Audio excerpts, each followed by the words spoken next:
First, make sure you know what they want. They want you to support the researcher's prediction, so we need to know what the prediction is, and we want to kind of keep in line with it. So let's go in here. In the language nest model of education, indigenous children learn the language of their people by using it as the medium of instruction and socialization at pre-K or elementary levels. Ooh, don't worry about it. It's hard, a confusing sentence. Keep moving. In their 2016 study of a school in an Anishinaabe community in Ontario, Canada, these scholars, who are this thing themselves, found that the model not only imparted fluency in the language, but also enhanced the students' pride in the culture overall. We haven't gotten to the prediction yet. Given these positive effects, Morecambe and Roy predict that the model increases the probability that as adults, former students of the school will transmit the language to younger generations. So increases the probability of transmission to younger generations. So we have to support that prediction. So if they're older, they're gonna transmit the language. So let's just see. There's a lot of stuff in here that I kind of skipped over. Let's see if it matters. A, these adults who didn't attend the school feel roughly the same degree of cultural pride as the former students of the school feel. Well, they're trying to talk about this model of education, and they're talking about things being more and less likely. So if they have the same degree of pride, that seems like the model doesn't matter. So that's not good. Plus, does it talk about the children at all? It's talking about the adults, but remember that the prediction has to do with the children. So this seems like it's missing some pieces. B, after transferring to the school, new students experience an increase in both fluency and academic performance overall. Okay, that probably is good for the model, but again, we're missing the point of the prediction, is that the transmission is going to happen later. So this is people who are coming to the school. Well, what happens after? What happens to the children of the next of those students, right? What happens to them? C, as adults, former students of the school are just as likely to continue living in their community as individuals who didn't attend the school. Again, we want to say that this model is good. This way of teaching the language is good. It benefits these people. So if it's just as likely to happen, then it sounds like there's no benefit at all. So this is not supporting their thesis. Hopefully it's D. As they complete secondary and higher education, former students of the school experience no loss of fluency or cultural pride. Ugh. I don't know. That doesn't seem great either. Okay. So former students of the school experience no loss of fluency or cultural pride. But again, it's not about transmission. If would most strongly support the research prediction, predict that the model increases the probability that as adults, former students will transmit the language to younger generations. As they complete secondary and higher education, former students of the school experience no loss. What? I'm crossing out everything here. I don't even like that. All right, I'm gonna look at these again.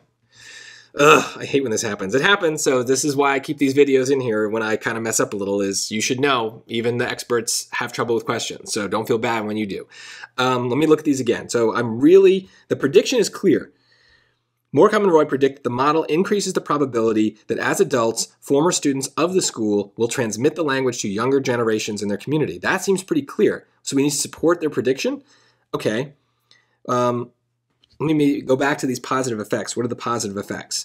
The model not only imparted fluency, but enhanced pride.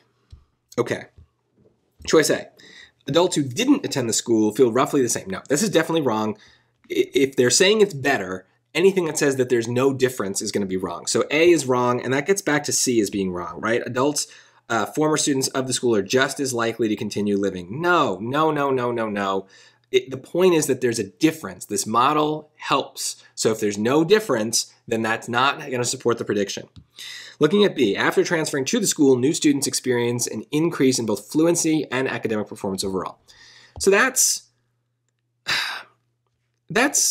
how can I phrase this?